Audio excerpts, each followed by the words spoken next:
بسم اللہ الرحمن الرحیم وصلی اللہ علی النبی الکریم رب اشرح لی صدری ویسر لی امری واحلل عقدۃ من لسانی یفقہوا قولی۔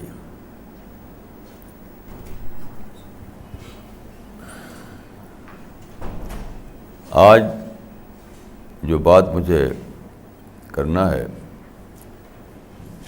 تو اس کا ٹائٹل سمجھ میں نہیں آ رہا تھا کیا ہو، تو شام کو میں کچھ لوگوں کے ساتھ افطار پر تھا، آج ہی شام کو، تو بات کرتے ہوئے ایک بات ذہن میں آئی۔ میں سوچتا ہوں کہ اسی کو میں آج کی بات کا ٹائٹل بناؤں۔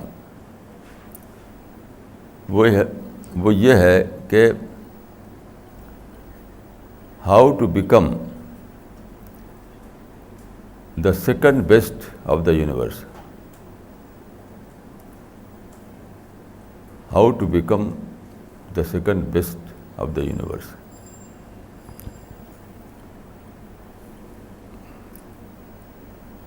دیکھیے، اس بات میں کوئی ڈاؤٹ نہیں، کوئی اس میں دو رائے نہیں کہ اس یونیورس کا جو فرسٹ بیسٹ ہے وہ اس کا کریٹر ہے۔ ظاہر ہے کہ جو کریٹر ہے اس کے سوا کون ہے جو یونیورس کا فرسٹ بیسٹ بن سکے۔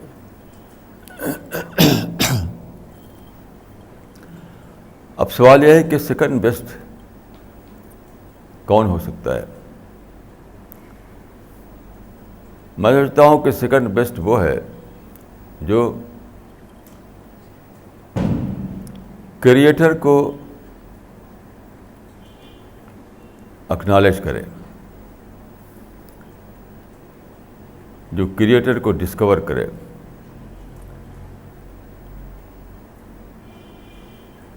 میں سمجھتا ہوں کہ وہی اس یونیورس میں سیکنڈ بیسٹ ہے۔ ایک شاعر نے پھول کو دیکھا، اس کی خوشبو کو دیکھا، تو شاعر نے کہا، پرشین شاعر نے، اے گل بتو خرسندم تو بوئے کسے داری۔ اے پھول، میں تجھ کو دیکھ کر بہت شاد ہوتا ہوں، بہت خوش ہوتا ہوں، کیونکہ تو کسی کی خوشبو اپنے ساتھ رکھتا ہے۔ یہ کیا ہے؟ یعنی کریٹر کی خوشبو۔ اس شاعر نے پھول کو دیکھا، اس کی خوشبو کو سونگھا، تو اس کی خوشبو میں اس کو دکھائی پڑا کہ کیسا عجیب ہوگا وہ خدا جس نے پھول بنایا اور اس کے اندر اتنی اچھی خوشبو رکھ دی۔ تو میں یہ کہوں گا کہ پھول سائلنٹ لینگویج میں اپنے کریٹر کا پتہ دیتا ہے۔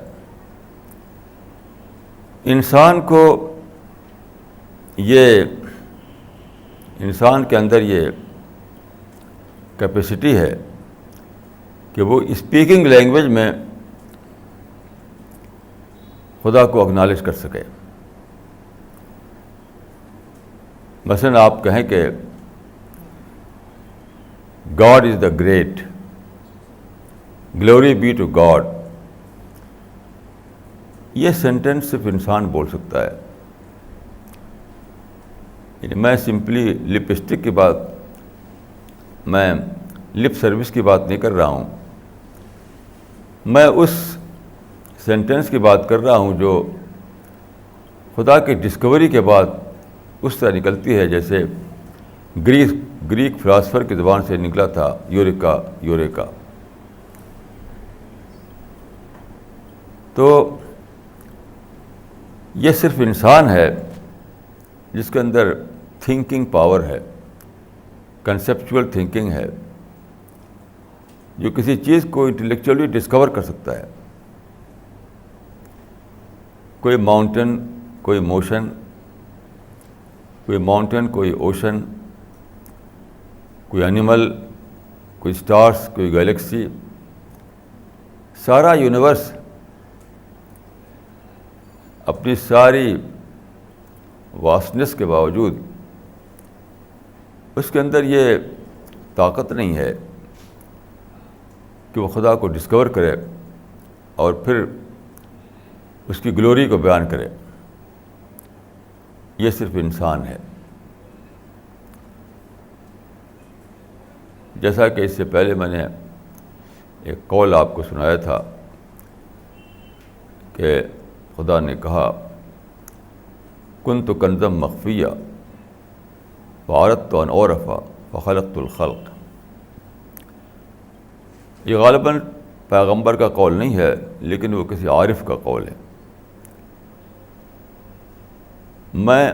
I was a hidden treasure. Then I wanted to be known, and I created man. تو میں سمجھتا ہوں کہ اس میں بھی جس طرح اس میں دو رائے نہیں ہے کہ خدا اس یونیورس کا فرسٹ بیسٹ ہے، اسی طرح اس میں بھی دو رائے نہیں ہو سکتی کہ انسان اس یونیورس کا، انسان کے اندر یہ کوالٹی ہے، یہ کیپیسٹی ہے، پوٹینشیلی وہ اس کائنات میں سیکنڈ بیسٹ کی حیثیت رکھتا ہے، پوٹینشیلی. تو آپ سوچئے کہ اس سے بڑا کوئی تھرلنگ ایکسپیرئنس ہو سکتا ہے کسی انسان کے لیے؟ اس سے بڑا کوئی تھرلنگ ایکسپیرئنس نہیں. لیکن آپ جانتے ہیں کہ دن گزر رہے ہیں، سینچریز گزر رہی ہیں، اور بہت ہی کم ایسے انسان اٹھ رہے ہیں جو سچ مچ سیکنڈ بیسٹ کہلانے کے قابل ہوں. کیوں؟ ہر آدمی کا حال یہ ہے کہ وہ ادر دین گاڈ کسی اور گلوری کو ڈسکور کی ہوئی ہے، اسی میں جیتا ہے. وہ جیسے منی کی گلوری، مٹیریل کمفرٹ کی گلوری، پولیٹیکل پاور کی گلوری. بہرحال ادر دین گاڈ بہت سی چیزیں ہیں جس کو آدمی بڑا مان لیتا ہے، اسی میں جیتا ہے.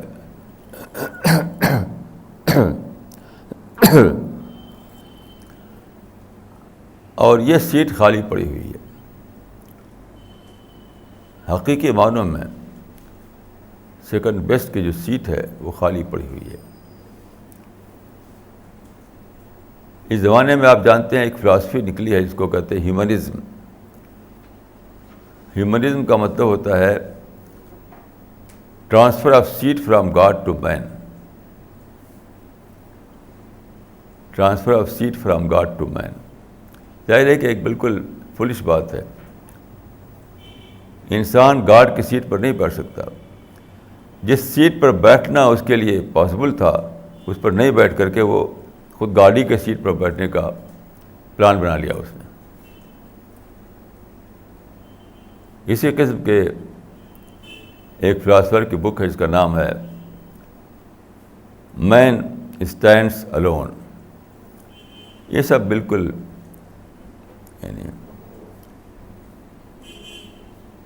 بالکل بیس لیس باتیں ہیں، اس کی کوئی حقیقت نہیں.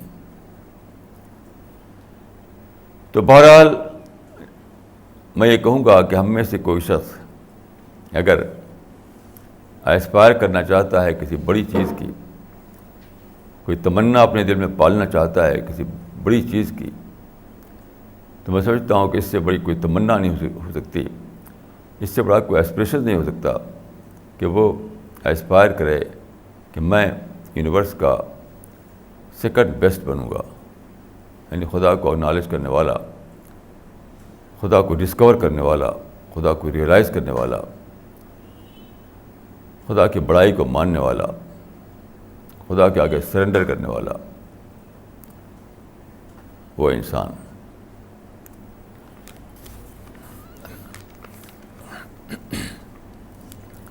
دیکھیے یہ میرے ہاتھ میں یہ ہے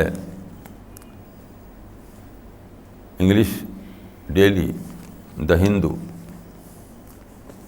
یعنی آج 6 اکتوبر کا یہ ایشو ہے۔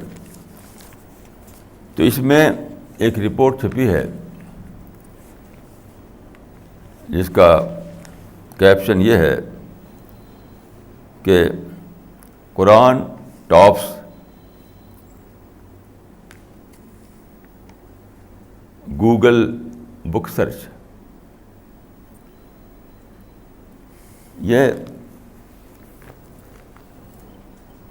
ایک ریسرچ کی گئی کہ گوگل کا جو آپ جانتے ہیں کہ نمبر 1 شاید ہے، اس کو کیا کہتے ہیں؟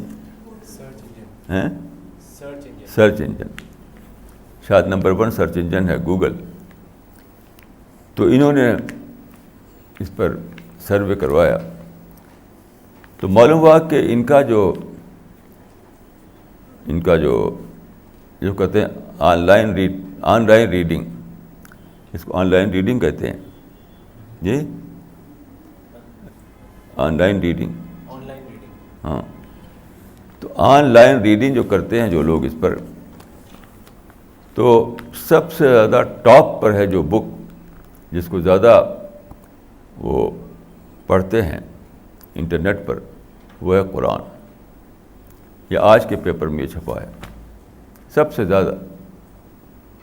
یہ بڑی انوکھی بات ہے، بہت انوکھی بات ہے۔ اس پر میں سوچتا رہا کہ ایسا کیوں ہے،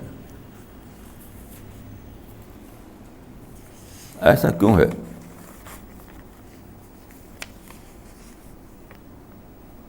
ایسا کیوں ہے کہ یہ اخبار والوں کی یہ خبر ملی کہ قرآن ٹاپس گوگل بک سرچ۔ دیکھیے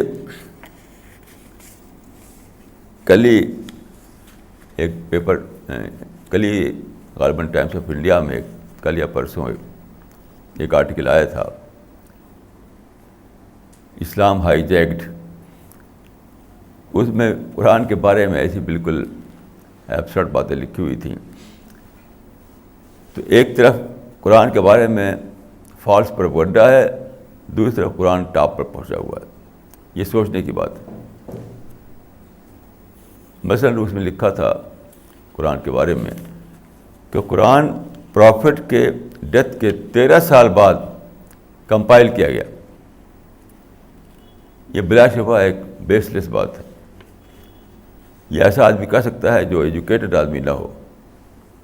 آج کل لوگوں کا حال یہ ہے کہ انگلش لکھنا آوے انہیں تو بس قلم چلانا شروع کر دیتے ہیں۔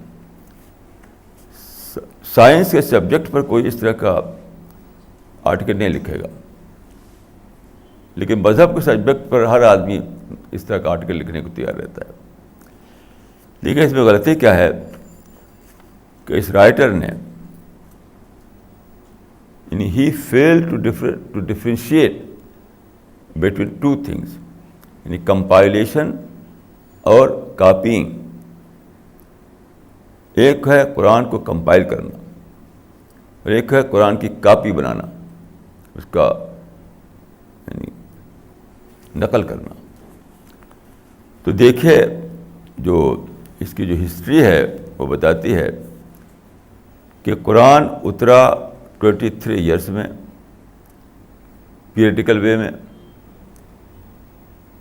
اور آپ کی ڈیتھ سے پہلے پورا قرآن کمپائل ہو چکا تھا، پورا قرآن۔ یعنی الفاتحہ سے لے کر الناس تک 114 چیپٹرس. تو لیکن اس وقت کیا شکل تھی؟ اس وقت پرنٹنگ پریس تو ہوتا نہیں تھا، لیکن ان لوگوں اس وقت میموری لوگوں کو بہت اچھی ہوا کرتی تھی، کیونکہ آپ جانتے ہیں کہ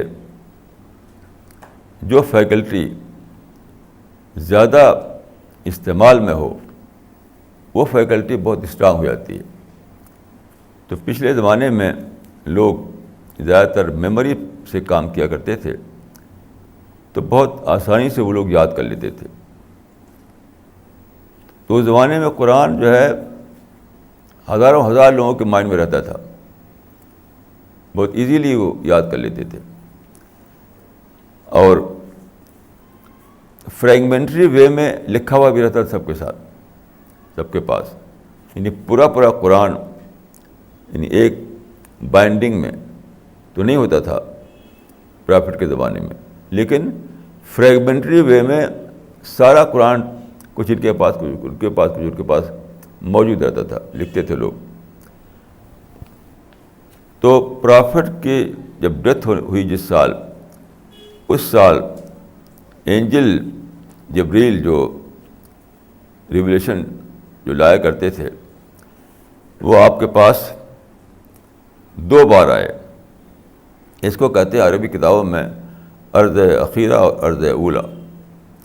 یعنی پورا قرآن جبریل نے پڑھ کر سنایا اور پھر آپ نے ان کے سامنے پورا قرآن پڑھ کر سنایا ایک بار. پھر دوسری بار ایسے ہوا کہ جبریل آئے، پورا قرآن یعنی 114 چیپٹرس الفاتحہ سے الناس تک جبریل نے پڑھ کر سنایا، پھر آپ نے جبریل کو پڑھ کر سنایا. تو یہ 2 بار ہوا آپ کی ڈیتھ سے پہلے. تو کمپائلیشن جس کو کہتے ہیں وہ پرافٹ کے زمانے ہی میں ہو چکا تھا. دوسری بات جو ہے وہ یہ ہے کہ فرسٹ کیلف کے زمانے میں اس کو لکھا گیا ایک بک فارم میں اس وقت نہیں تھا. بک فارم میں ہوا ہے آپ کی ڈیتھ کے بعد فرسٹ کیلف کے زمانے میں، یعنی ابو بکر صدیق کے زمانے میں. تو جو بک فارم میں جو بنایا گیا تھا وہ تھا اسکوائر، اس کی شیپ جو تھی وہ اسکوائر شیپ تھی، اس لیے اس کو کہتے ہیں ربا. اس کا نام ربا مینس چوکور یا اسکوائر. تو ربا کی شکل میں وہ بنایا گیا، لکھا گیا. اب وہ ایک آتھینٹک کاپی ان لوگوں کے مائنڈ میں، لوگوں کی میموری میں تو سارا قرآن تھا، ہزاروں ہزار لوگوں کی میموری میں، لیکن لکھی ہوئی شکل میں اور ایک بائنڈنگ کی شکل میں ایک کاپی تیار ہوئی فرسٹ کیلف کے زمانے میں. وہ کاپی رکھ دی گئی حضرت حفصہ جو آپ کی یعنی اہلیہ تھی رسول اللہ کی، ان کے پاس رکھ دی گئی.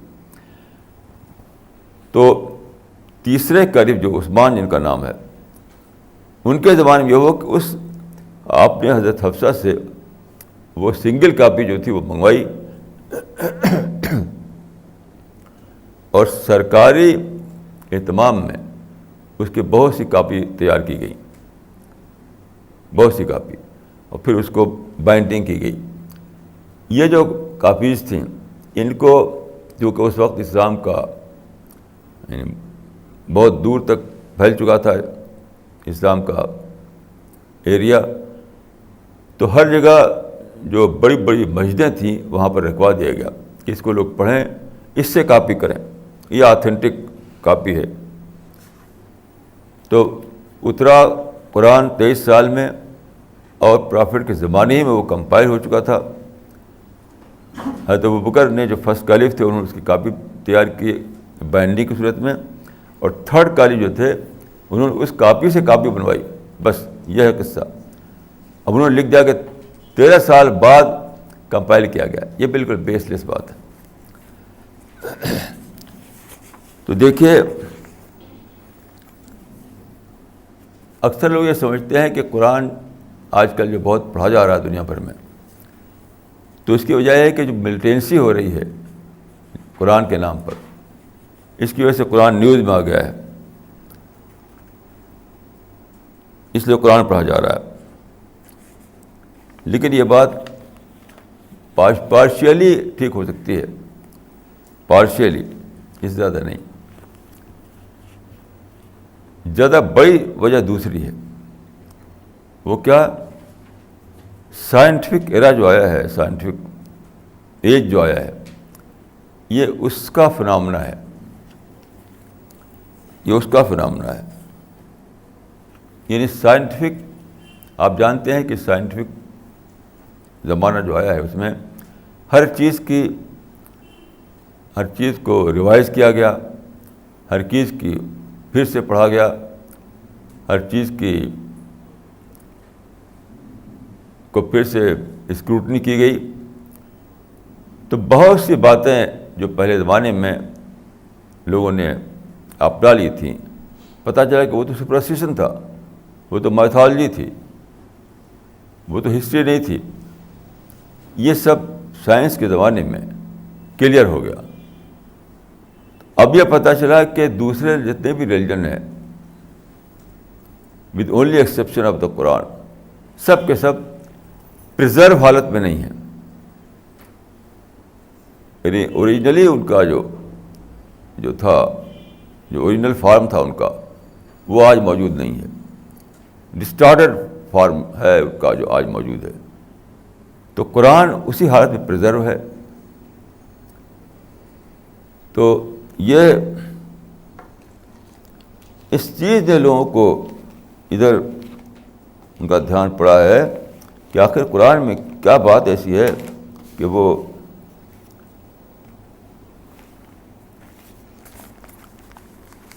ابھی بھی اسی حالت میں موجود ہے. یہ کچھ یہاں پہ ایک بک تھی, ہاں چھوٹی سی بک, دیکھیے یہ گڑبڑ ہو گیا. نہیں ٹھیک ہے مولانا. تو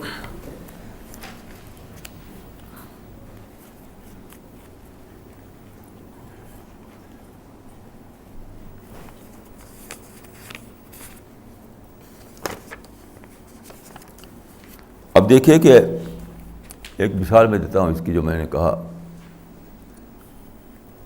ایک مثال دیتا ہوں. یہ میرے پاس دوسرا پیپر ہے, یہ ٹائمس آف انڈیا, یہ ہے 4 اکتوبر کا. 4 اکتوبر کے میں سبھی پیپر کو, یعنی اکتوبر کے 4 کو سبھی پیپر میں ایک بہت ہی یعنی اسٹارٹلنگ نیوز آئی تھی. آپ سب نے اس کو پڑھا ہوگا. وہ یہ کہ امریکہ کے 2 سائنٹسٹ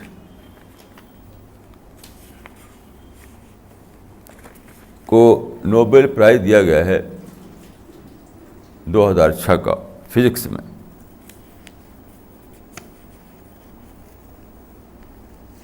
ان میں سے ایک ہیں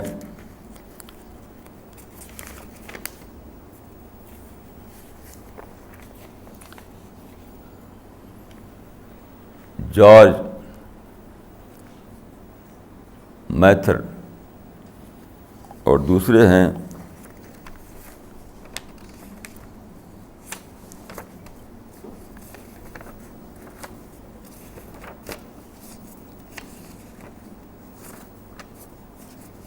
کیا نام تھا ان کا,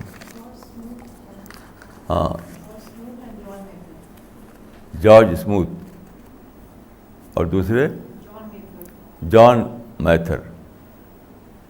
دونوں امریکن پروفیسر ہیں اور فزکس کا نوبل پرائز انہیں دیا گیا ہے. یہ کس بات پر دیا گیا؟ یہ دیا گیا ہے کہ انہوں نے ریسرچ کی ہے, یہ بگ بینگ تھیوری جو ہے اس کے اوپر انہوں نے ریسرچ کی ہے.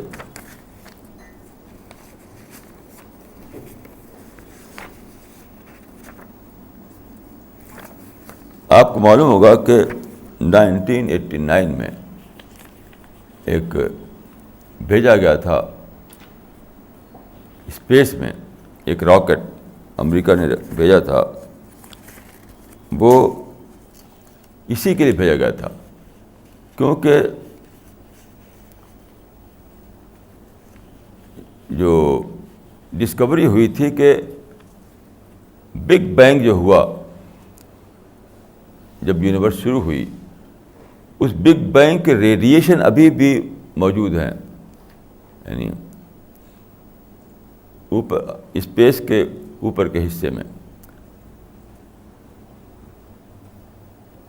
تو اس کے فوٹو لینے کے لیے اور اس پر ریسرچ کرنے کے لیے ایک راکٹ بھیجا گیا. یہ بھیجا گیا تھا 1989 میں. تو اس نے وہاں پر بہت سارے فوٹو لیے، اور وہ فوٹو ناسا کے دفتر میں آئے. ان فوٹوز کا انہوں نے بہت دنوں تک ریسرچ کیا.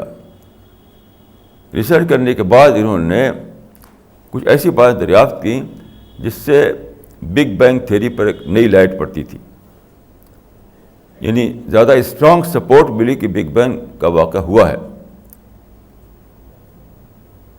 تو بہت اس میں محنت کی انہوں نے، اور بہت محنت کرنے کے بعد اور بہت ہی پن پوائنٹ کیا انہوں نے ایک دم کہ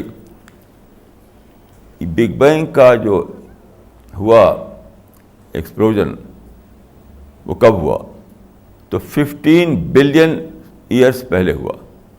اب یہ بالکل پکی ہوئی کی بات کہ ہمارے یونیورس کا جو بگننگ ہے وہ 15 بلین ایئرس پہلے ہوئی ہے. یعنی سائنٹیفکلی یہ چیز پروو ہو گئی ہے اس کے بعد. اسی لیے انہیں نوبل پرائز دیا گیا. اب دیکھیے کہ یہ جو ڈسکوری ہے، اس نے ہزاروں سال کے ایک نوشن کو بالکل ڈسٹرائے کر دیا. ہزاروں سال کے. یہ میرے ہاتھ میں بک ہے، یہ سوامی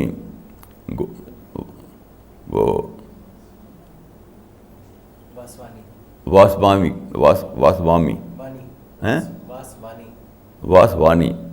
یہ بہت ہی ویل نون اسپیکر ہیں، اور اکثر آتے رہتے ہیں. یہ شاید ڈیلی آتے ہوں ٹی وی پر. تو ہندو فلاسفرس کا یہ کہنا ہے بہت پہلے سے کہ ہندوازم ایٹرنل ریلیجن ہے. ایٹرنل ریلیجن ہے، یعنی ہمیشہ سے ہے، اس کی کوئی بگننگ نہیں ہے. اس کی کوئی بگننگ نہیں ہے. تو اسی کو اس کتاب میں انہوں نے دہرایا ہے. اس کتاب کا ٹائٹل ہے ہررا آئی ایم اے ہندو، کہ واہ میں ایک ہندو ہوں.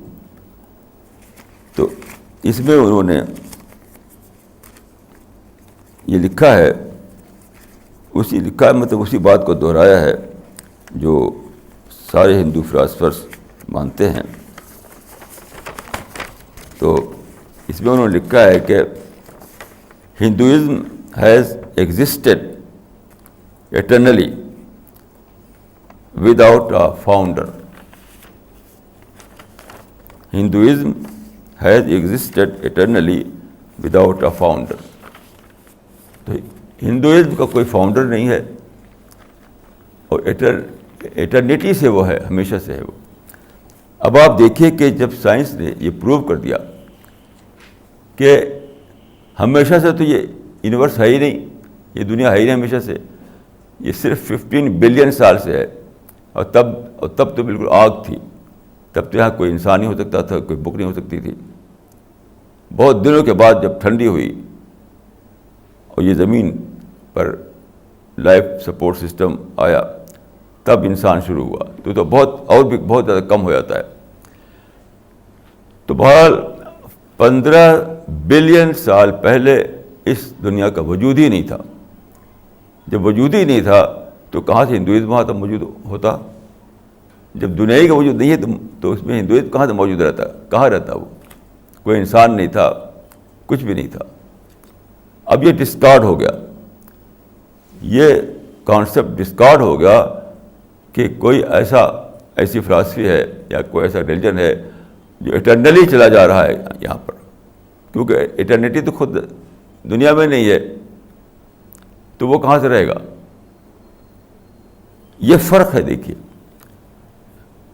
ہر ریلیجن میں کیونکہ بات کو میرا ماننا یہ ہے کہ ہر ریلیجن شروع میں بالکل صحیح تھا، شروع میں ہر ریلیجن یکساں تھا، لیکن بعد کو اس میں ایسے بگاڑ آئے، ایسے اس میں آلٹریشن ہوئے، انسان نے اپنی طرف سے بڑھایا. تو وہ چیز آج سائنس کے زمانے میں پتہ چل گیا کہ یہ تو صحیح نہیں ہے. جیسے کہ ہندوازم میں جو ایٹرنیٹی کا جو کانسیپٹ ہے وہ کہاں سے آیا؟ یہ آیا ہے گریک فلاسفرس کے یہاں سے. آپ جانتے ہیں کہ فلاسفر جو ہیں یہ مانتے چلے آ رہے ہیں کہ میٹر ہمیشہ سے ہے،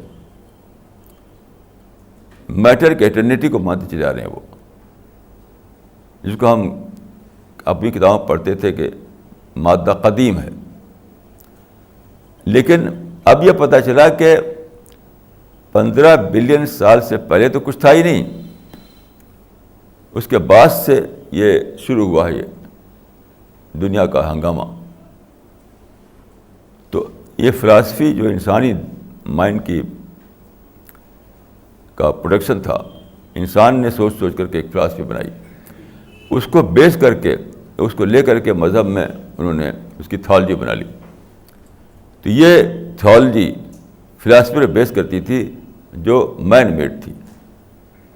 نتیجہ کیا ہوا کہ وہ سائنس کے زمانے میں وہ پتہ چلا کہ وہ تو بیس لیس ہے. یہ بات قرآن میں نہیں ہے. ایسی کوئی چیز ابھی تک دریافت نہیں ہوئی جس میں قرآن میں ایسی کوئی غلطی. تو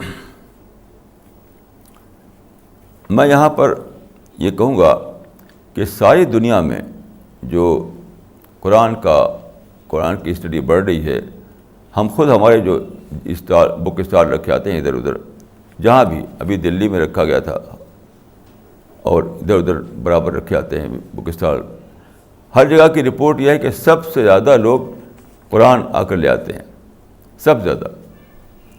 یعنی اور کتابیں اگر 25 نکلتی ہوں گی تو قرآن 75 نکلتا ہے.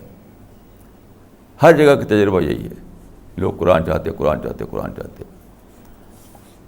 تو اس کو دیکھ کر مجھے قرآن کی ایک آیت یاد آئی، قرآن کی سورہ الانعام یعنی چیپٹر نمبر 6 ورس نمبر 19 6:19 میں یہ آیت ہے کہ قل، یعنی پیغمبر سے کہا گیا کہ کہو، قل اوحی الی ھذا القرآن لانذرکم بہ ومن بلغ. یعنی یہ قرآن اترا ہے میرے پاس کہ میں اس کو تمہارے تک تم کو پہنچاؤں، اور جس کو وہ پہنچے وم بلغ، یعنی مجھ پر قرآن اترا ہے تاکہ اس کو میں تمہیں پہنچاؤں، اور پھر جس تک وہ پہنچے، and to whomsoever it reaches. اس سے کیا معلوم ہوا کہ قرآن کا پہنچنا لوگوں تک یہ ہمارا فرض ہے. رسول اللہ کا فرض تھا کہ اپنے زمانے میں جو لوگ تھے اس تک وہ قرآن کو پہنچا دیں. بات کو یعنی قرآن کا پہنچنا کیسے پہنچے گا؟ وہ بلغ and to whomsoever it reaches، یہ ہمارے ذریعے سے پہنچے گا. تو قرآن کو پہنچانا یہ ہمارا سب سے بڑا فرض ہے، سب سے بڑا فرض ہے کہ قرآن کو ہم پہنچا دیں. اسی کے لیے ہم ایک صحیح ترجمہ تیار کر رہے ہیں قرآن کا انگلش میں. اب جانتے ہیں آج کل انگلش جو ہے 70% لوگ دنیا کے انگلش جاننے لگے ہیں. پہلی بار ہسٹری میں انٹرنیشنل لینگویج بنی ہے, پہلی بار. اس سے پہلے کبھی بھی انٹرنیشنل لینگویج دنیا میں موجود نہیں تھی. تو یہ پہلی بار یہ موقع ملا ہے کہ کسی ایک زبان میں کے ذریعے ساری دنیا میں پہنچا دیا جائے. تو قرآن کو پہنچانا یہ خدا کی اسکیم میں شامل ہے, خدا کی اسکیم میں. تو ایک طرف تو قرآن محفوظ ہے, پرزروڈ ہے, پھر کمیونیکیشن کا زمانہ آ گیا ہے, پرنٹنگ کا زمانہ آ گیا ہے. آپ ایک جگہ قرآن کو چھاپ کر ساری دنیا میں اس کو پہنچا سکتے ہیں. یہ سب فیسلٹیز کبھی دنیا میں موجود نہیں تھی. تو میں سمجھتا ہوں کہ قرآن میں یہ جو قرآن کی یہ جو یونیک صفت ہے کہ وہ پرزرو فارم میں ابھی موجود ہے, وہ اسی لیے ہے کہ اس کو اس کی پیور فارم میں پہنچایا جا سکے. اگر قرآن بگڑ چکا ہوتا تو آپ کیا پہنچاتے؟ تو میں سمجھتا ہوں کہ یہ اللہ تعالیٰ کی پلاننگ ہے کہ ساری دنیا میں قرآن کو پڑھنے کا ایک شوق پیدا ہو گیا ہے. ساری دنیا میں آج بیسٹ سیلر ہے قرآن, بیسٹ سیلر. جہاں بھی آپ دیکھیے, کسی بک فیئر میں, کسی بک شاپ میں, لوگ قرآن کو خریدتے ہوئے ملے گے آپ کو. اور اسی لیے اس طرح سے قرآن میں ایک کمرشل ویلیو پیدا ہو گئی کہ قرآن چھاپو اور بیچو, کیونکہ لوگ خریدتے ہیں اس کو. تو اس کمرشل ویلیو کی وجہ سے بہت سے پبلشرز یہ کام کرنے لگے ہیں. اب یہ تازہ جو رپورٹ آئی ہے گوگل کی, معلوم ہوا کہ انٹرنیٹ میں لوگ پڑھ رہے ہیں قرآن کو. کیسی عجیب بات ہے. ایک وقت تھا کہ قرآن کو لوگ زبان سے سنتے تھے, پھر وقت آیا کہ اس کو ہاتھ سے لکھنے لگے, پھر وقت آیا کہ وہ چھپنے لگا, اب وہ وقت آیا کہ انٹرنیٹ کے ذریعے وہ ساری دنیا پہنچ رہا ہے. شاید اسی کو قرآن میں دابہ کہا گیا ہو. مختلف طریقوں سے قرآن خدا جو ہے قرآن کو ساری دنیا میں پہنچا رہا ہے. کیونکہ دیکھیے سب سے افیکٹو بک آف دعویٰ وہ قرآن ہے, ہماری آپ کی بک نہیں. اس کا اسٹائل بہت عجیب و غریب ہے. مسلمان جو کہ قرآن کو بلا سمجھے مجھے تلاوت کرتے ہیں تو وہ سمجھ نہیں پاتے اس کے یونیکنیس کو. برسوں سال عمر پڑھتے رہتے ہیں بغیر سمجھے ہوئے, تو اس کے اندر جو کوالٹی ہے اس کو سمجھ نہیں پاتے. لیکن ایک عام آدمی جس نے قرآن کی تلاوت اس طرح نہیں کی ہے, بلکہ وہ ٹرانسلیشن سے پڑھتا ہے اپنی لینگویج میں, جس لینگویج کو وہ سمجھ سکتا ہے اسے پڑھتا ہے, تو لگتا ہے کہ تو انوکھی کتاب ہے. کوئی ایسی کتاب دنیا میں موجود ہی نہیں. اسی لیے دیکھیے جو سروے ہوا ہے, پہلے بھی اور آج بھی جو لوگ اسلام کو ایکسیپٹ کر رہے ہیں میجارٹی ان لوگوں کی ہوتی ہے جنہوں نے قرآن کے ذریعے اسلام کو پایا ہے. میجارٹی قرآن کو پڑھا اور اس کی وجہ سے انہوں نے ان کے اندر اسٹار آیا, ایک بھونچال آیا ان کے مائنڈ میں, اور انہوں نے اسلام کو ایکسیپٹ کر لیا. تو بیشتر لوگ, میجارٹی انہی لوگوں کی ہے جنہوں نے قرآن کو پڑھ کر اسلام قبول کیا ہے. اور اس کی وجہ یہ ہے کہ قرآن کا جو اسٹائل ہے وہ بہت زیادہ الگ ڈھنگ کا ہے, بہت الگ ڈھنگ کا ہے, بہت افیکٹو ہے. اس کو وہ لوگ زیادہ سمجھتے ہیں جو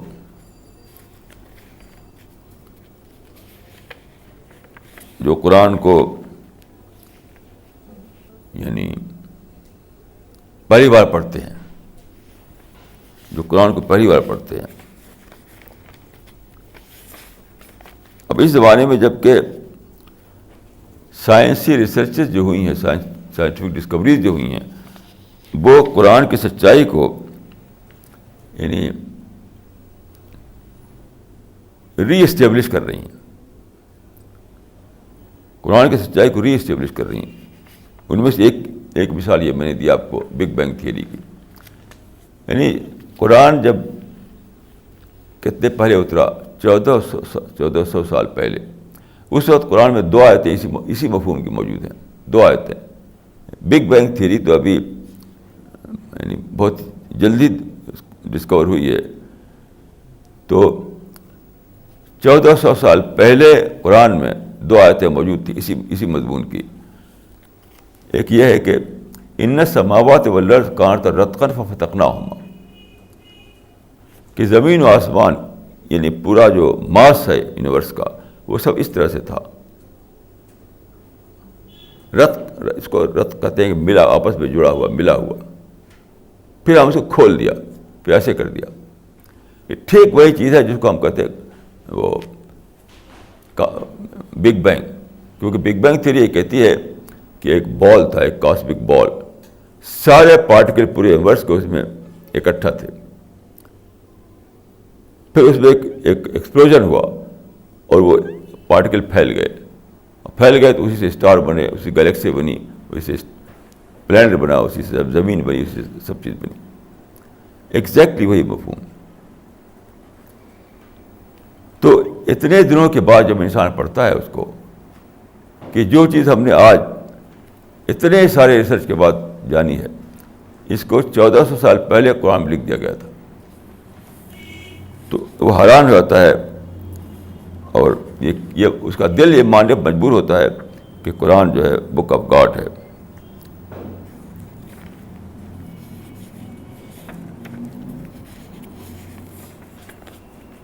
تو میں سمجھتا ہوں کہ اگر ہم لوگ صرف اتنا کر سکیں کہ قرآن کو انسان کی انڈرسٹینڈیبل لینگویج میں چھاپ کر پہنچا دیں، صرف پہنچا دیں اس تک، تب بھی یہ بہت بڑا دعوی ورک ہو جائے گا. کیونکہ قرآن سے زیادہ افیکٹو کتاب کوئی دوسری ہے نہیں. سب سے زیادہ افیکٹو کتاب جو ہے وہ قرآن ہے.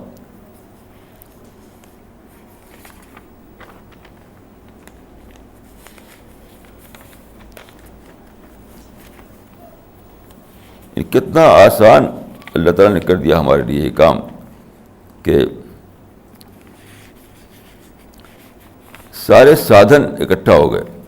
اب تو صرف یہ ہے کہ چھاپو اور پھیلاؤ، چھاپو اور پھیلاؤ.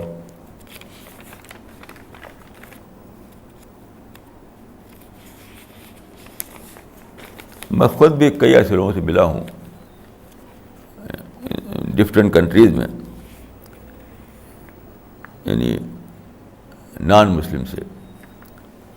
تو انہوں نے اس کو مانا کہ قرآن میں جو اسلوب ہے وہ بہت افیکٹو ہے. اس کو پڑھنے سے آدمی تھرا اٹھتا ہے. یہ دلی میں ایک صاحب میرے پاس آئے ایک بار، ان کا کہ مجھے قرآن دیجیے، میں قرآن کو پڑھوں گا. تو میں نے ان کو قرآن دیا. اس کو انہوں نے پڑھا. 1 مہینے کے بعد واپس کیا انہوں نے. ان کا کہ صاحب قرآن ایک ایسی کتاب ہے جو کہ جب پڑھتا ہوں میں تو بالکل ہل جاتا ہوں. اس میں جنت، پیراڈائز کا ذکر اور ہیل کا ذکر اور خدا کی بڑائی کا ذکر اور اینجلز کا ذکر اس طرح سے ہوتا ہے کہ بالکل ہلا دینے والا. ایک بار میں پڑھ کر ایسا کہا انہوں نے. تو میں سمجھتا ہوں کہ اگر ہم یہی کر سکیں، اگر کوئی کام کچھ نہ کر سکیں، کیا ہوا صاحب؟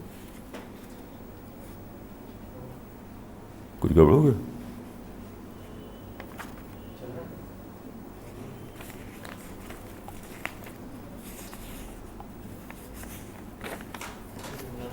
ہاں جی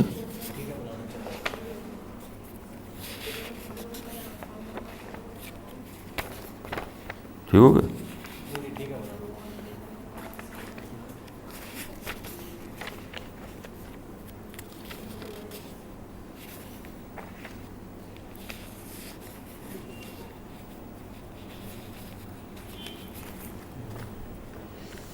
میں اس بات بار بار یہ کہہ چکا ہوں کہ ہماری سب سے بڑی ذمہ داری یہ ہے کہ ہم سب سے بڑی ذمہ داری دعوی ورک ہے. دعوی ورک خدا کے اس کو پہنچانا.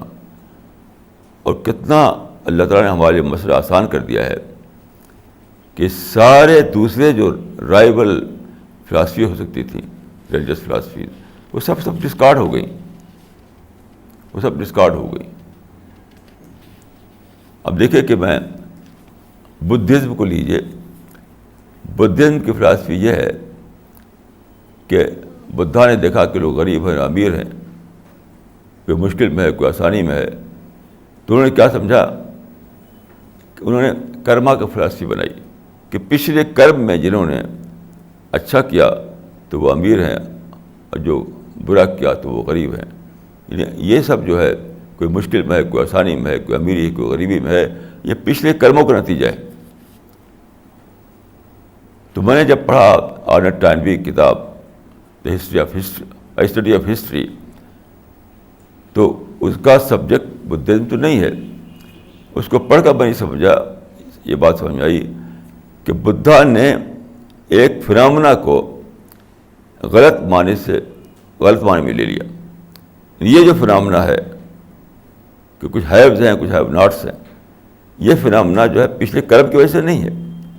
یہ تو لا آف نیچر ہے, جس سے انہوں نے کرما فلاسفی نکالی. وہ حقیقت میں وہ لا آف نیچر تھا.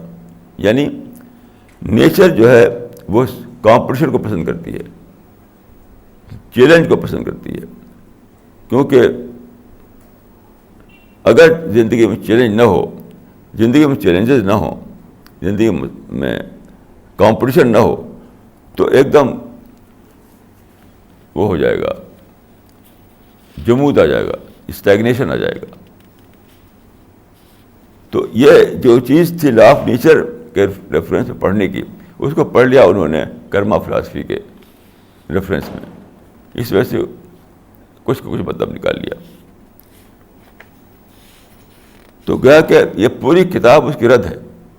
اگرچہ اس کی رد میں نہیں لکھی گئی ہے, لیکن وہ کتاب بتاتی ہے کہ جس فنامنا کو انہوں نے سمجھا کہ کرم کا یہ چکر ہے, وہ فنامنا حقیقت میں لا آف نیچر کا مسئلہ تھا. وہ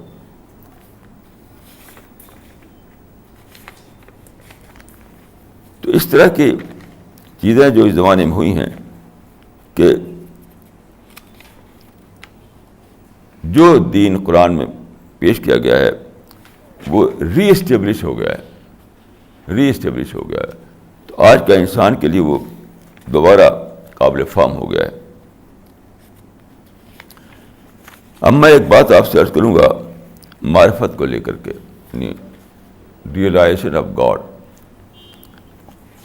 دیکھیے, گاڈ کی معرفت, گاڈ کا ریئلائزیشن, یہ گاڈ کی ڈسکوری, یہی پرائس ہے پیراڈائز کی. جو آدمی چاہتا ہے کہ وہ موت کے بعد کی زندگی میں اس کو جنت ملے, اس کو یہ پروف دینا پڑے گا کہ اس نے گاڈ کو تلاش کیا, وہ ایک سیکر تھا, اور پھر اس کو فائنڈنگ ہوئی, پھر اس نے گاڈ کو ڈسکور کیا اور اس کو اپنے اندر اتار لیا, اسی کے اوپر اپنی زندگی کو اس نے ڈھال لیا. یہی ہے پیراڈائز کا سرٹیفکیٹ. تو اس میں ایک بات یہ کہوں گا کہ کچھ لوگ یہ سمجھتے ہیں کہ لاجک اور ریزن سے آدمی پہنچ سکتا ہے اس خدا کے گیان تک. میں سمجھتا ہوں کہ لاجک یا ریزن صرف شروع کا دروازہ ہے, شروع کا ڈور ہے, وہ کافی نہیں ہے. لاجک اور ریزن آپ اپلائی کر سکتے ہیں, لیکن اگر آپ یہ سمجھیں کہ لاجک اور ریزن سے آپ ساری بات پا سکتے ہیں تو آپ کبھی نہیں پائیں گے, اور خدا کا سچا ریئلائزیشن آپ کو کبھی نہیں ہو سکے گا. یعنی وہ ریئلائزیشن جو جنت کا یا پیراڈائز کا سرٹیفکیٹ بن سکتا ہے. دیکھ کس طرح سے، اس طرح سے کہ ایک ہے ریزن کی فیکلٹی جو آپ کے مائنڈ میں ہے، اس پر اس کو لے کر کے آپ سوچتے ہیں، لاجیکل آرگومنٹ اکٹھا کرتے ہیں، اور پھر آپ کا عقل ریشنلی مطمئن ہو جاتا ہے کہ یہ بات یہاں پر ہے. لیکن جہاں تک خدا کا معاملہ ہے، یہاں ایک اور چیز ہے، یہاں ایک اور چیز ہے. وہ کیا؟ وہ یہ ہے کہ انسان کے اندر خدا کا جو کانسیپٹ ہے وہ انٹرووون ہے. ہمارے پورا نیچر جو ہے اس پہ ڈھلا ہوا ہے، اس کا ایک کاؤنٹر پارٹ ہمارے اندر موجود ہے. تو جب ہم اس پر ہماری سیکنگ، اگر سیکنگ میں ہم سچے ہیں اور اپنی سیکنگ کے پروسیس کو بڑھاتے ہیں تو کیا ہوگا کہ اندر جو خدا کا رکھا ہوا ہے پہچان، وہ اس سے کنٹیکٹ ہو جاتا ہے.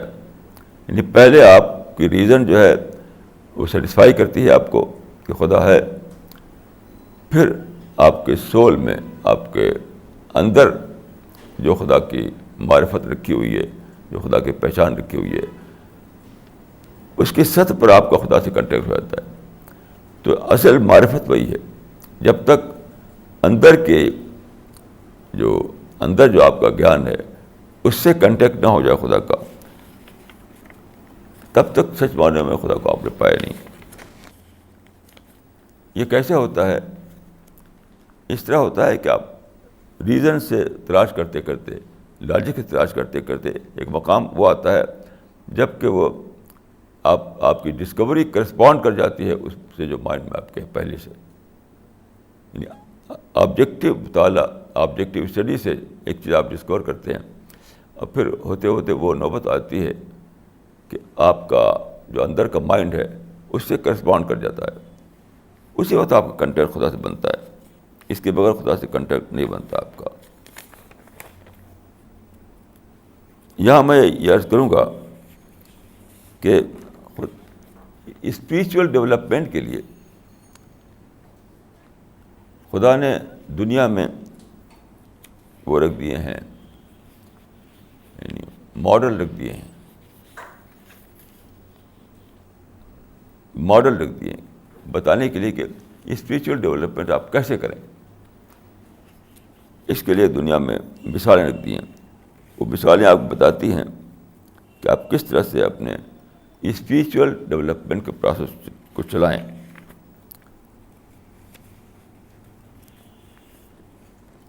جیسے فار ایگزامپل دیکھیے،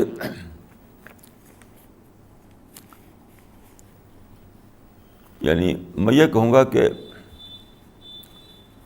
وہ جو ہمیں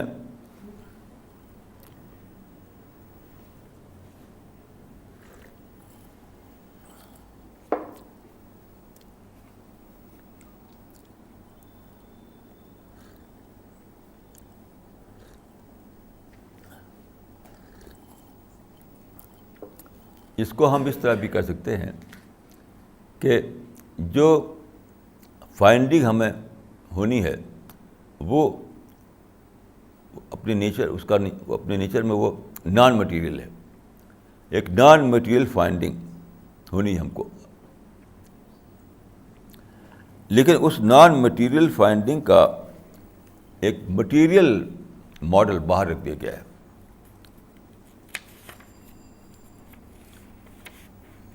ایک مٹیریل نمونہ، یوں کہہ سکتے ہیں کہ اس کا ایک material demonstration, non material finding جو ہوگی ہمیں اندر، اس کا ایک مٹیریل ڈیمونسٹریشن رکھ دیا گیا باہر ہمارے. میں اس کا ایک دو مثال دوں گا آپ کو کلیئر کرنے کے لیے. جیسے اللہ سے قربت، اللہ سے کنٹیکٹ، یہ سب سے بڑی چیز ہے. اس کا ایک مٹیریل ڈیمونسٹریشن کیا ہے؟ وہ پاور ہاؤس کا معاملہ. آپ اپنے گھر میں بجلی کی فٹنگ کرائیں، پنکھا لگا لیں اور بلب لگا لیں، وہ کچھ بھی اس میں پنکھا چلے گا نہیں، بلب روشنی نہیں دے گا. لیکن جیسے ہی آپ کا کنیکشن پاور ہاؤس ہو جاتا ہے تو اچانک آپ دیکھتے ہیں کہ بجلی یعنی وہ بلب جل گیا، پنکھا بھی چلنے لگا، مشین چلنے لگی. یہ ہے کنیکشن ہونا. اس طرح سے یہ مٹیریل ڈیمونسٹریشن ہے اس بات کا کہ جب تک تمہاری سول کا کنیکشن خدا سے نہیں بنے گا تب تک تمہارا اندر اندھیرا رہے گا. آپ کے کمرے میں کتنی سارے بلب لگے ہوئے ہوں لیکن اگر پاور ہاؤس سے کنیکشن نہیں ہے تو کمرے میں اندھیرا رہے گا. یہ ایک مٹیریل ڈیمونسٹریشن ہے اس نان مٹیریل حقیقت کا جو آپ کے اندر ہے کہ خدا سے کنٹیکٹ بناؤ. اگر تم چاہتے ہو کہ تمہارا اندر کا اندھیرا دور ہو اور تمہارے اندر سچائی کی روشنی آ جائے.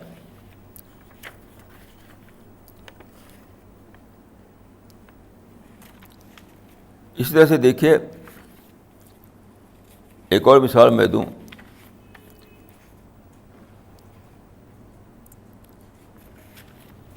ڈی کنڈیشننگ میرے نزدیک بہت بڑا کام ہے. ڈی کنڈیشننگ کے بغیر کوئی آدمی آگے کا سفر طے نہیں کر سکتا.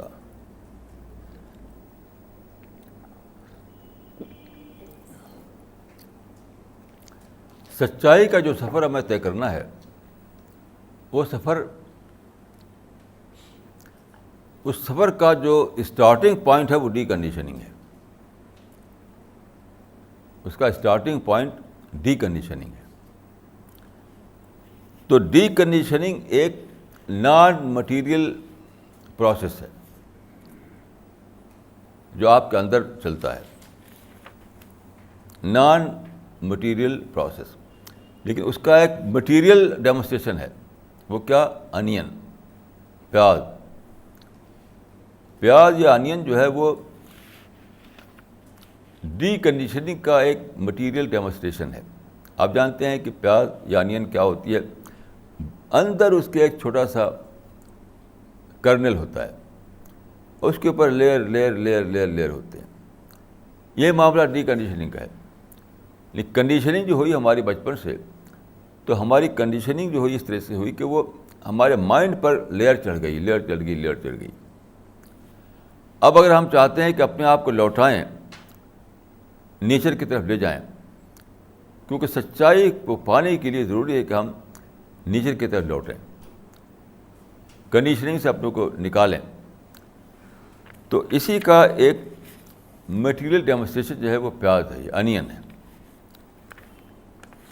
میں سمجھتا ہوں کہ یہ شاید پیاز جیسی کوئی اور چیز مجھے یاد نہیں کہ ہے، یعنی پھلوں کی دنیا میں یہ انوکھی چیز ہے پیاز کہ اس پہ اتنی ساری لیئر چڑھی ہوئی ہوتی ہیں. تو یہ اللہ تعالیٰ نے ڈی کنڈیشننگ کا جو پروسیس چلانا ہے ہمیں آپ کو، اس کے لیے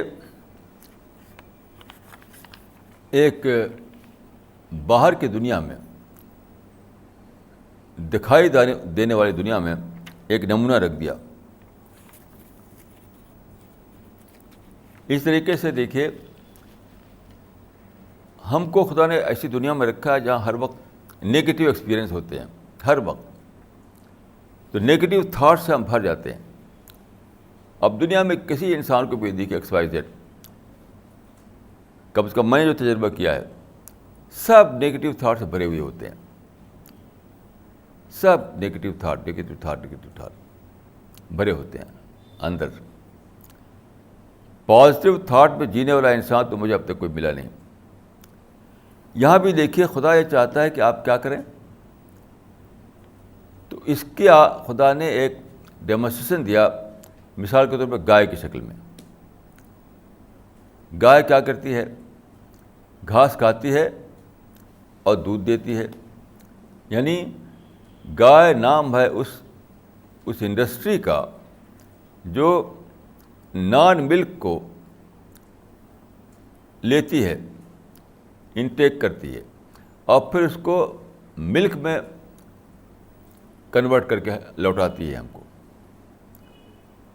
تو گائے کے اندر یہ جو فنامنا ہے وہ ہمیں بتاتا ہے کہ کس طرح تمہیں بھی یہی کرنا ہے کہ نگیٹو تھاٹ کو کنورٹ کرو پازیٹیو تھاٹ میں, تبھی تم پازیٹیو پرسنالٹی بن سکتے ہو.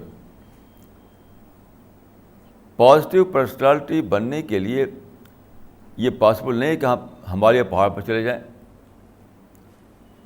یا ہم کہیں آئی لینڈ میں چلے جائیں. تو کچھ بھی نہیں ہے, وہ تو اینیمل, جسٹ لائک اینیمل ہماری لائف ہوگی وہاں. پازیٹیو پرسنالٹی بننے کے لیے وہی کرنا ہے جو ایک گائے کرتی ہے, کہ نان ملک کو ملک میں کنورٹ کرتی ہے. اس طرح سے آپ کے اندر ایک کیپیسٹی ہونی چاہیے کہ آپ نگیٹیوٹی کو پازیٹیوٹی میں کنورٹ کر سکیں, اور کوئی بھی دوسری تدبیر اس کے لیے نہیں ہے. کسی بھی اور طریقے سے یہ پاسبل نہیں ہے.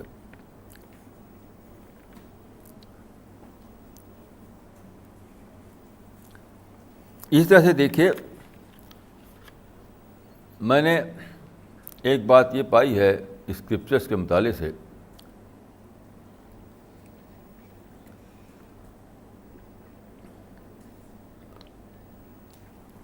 اسکرپچرس کو پڑھ کر کے, کہ خدا ہمارے اندر پریڈکٹیبل کریکٹر دیکھنا چاہتا ہے. پریڈکٹیبل کریکٹر, یہ اس کا بھی ایک باہر کی دنیا میں ایک مٹیریل ڈیمونسٹریشن دیا جا رہا ہے, وہ ہے اسٹیل. اسٹیل, یہ قرآن میں لکھا ہوا یہ بات. اسٹیل جو ہے اس کے اندر پریڈکٹیبل کریکٹر ہے. مثلاً ایک برج بنانا ہے آپ کو, تو برج مٹی سے بناتے ہیں آپ اگر, تو پہلی برسات میں بہہ جائے گا وہ. لیکن جب آپ لوہے سے بناتے ہیں برج, تو آپ بنانے سے پہلے اس کے بارے میں جو ایکسپیکٹ کرتے ہیں کہ بارش میں وہ اپنی جگہ پر کھڑا رہے گا, وہ بہہ نہیں جائے گا. ویسے ہی ہوتا ہے, ہر بار بارش آتی ہے اور برج لوہے کا ویسے ہی کھڑا رہتا ہے.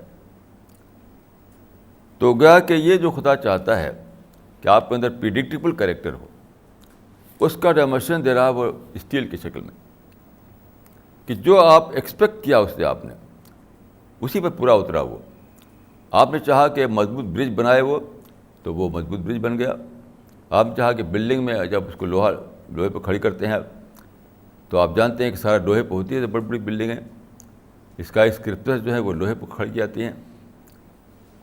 اگر وہ لکڑی پہ کھڑی کیا تو سب گر پڑے سب کے سب. تو اس کو ہم کہتے ہیں, ہندی میں کہتے ہیں لوہا پرش آدمی, انگریزی میں کہتے ہیں آئرن مین. تو آدمی کے اندر وہ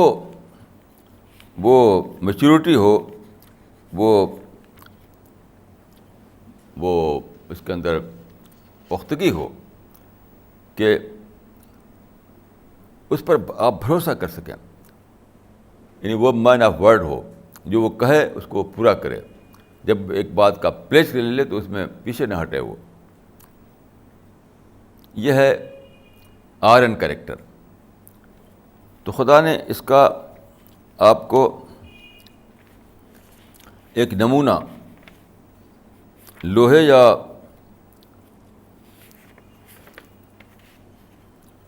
اسٹیل کی صورت میں دکھا دیا ہے.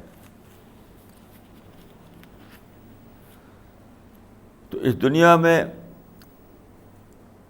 ہمیں دو باتیں پکڑنا ہے. پہلی بات یہ کہ ہمارے اندر وہ کریکٹر آئے جو خدا چاہتا ہے کہ ہم پازیٹیو پرسنالٹی بنیں, ہمارے اندر پریڈکٹیبل کریکٹر ہو, ہمارے اندر یعنی جو اس کو ہم مورل ویلیوز کہتے ہیں وہ صفتیں ہمارے اندر ہوں، خدا کو ہم نے ڈسکور کیا ہو، خدا سے ہمارا کنٹیکٹ بنا ہوا ہو، یہ ساری چیزیں آئیں. یعنی اس کو میں کہتا ہوں پرسنالٹی ڈیولپمنٹ. اور دوسری چیز یہ ہے کہ ہم اس کو سمجھیں کہ ہماری یہ ڈیوٹی ہے، ہماری ذمہ داری ہے کہ خدا کے ورڈ کو، خدا کے میسج کو ہم سارے لوگوں تک پہنچائیں. تو ایک تو ہم دوڑ دھوپ کریں گے، لکھیں گے، بولیں گے، اس کے لیے اپنا رات دن ایک کر دیں گے. اور دوسری چیز ہے خدا کی جو بک پریزرو فارم میں ہے اس کو انسان کے انڈرسٹینڈیبل لینگویج میں چھاپ کر پہنچائیں. تو ایک طرف ہمارا ہے اپنے آپ کو سچا اور پکا انسان بنانا، اور دوسری ذمہ داری یہ ہے کہ ہم جو خدا کا میسج ہمارے پاس آیا ہے رسول اللہ کے ذریعے سے اس کو لوگوں تک پہنچائیں. ان دو ذمہ داریوں پر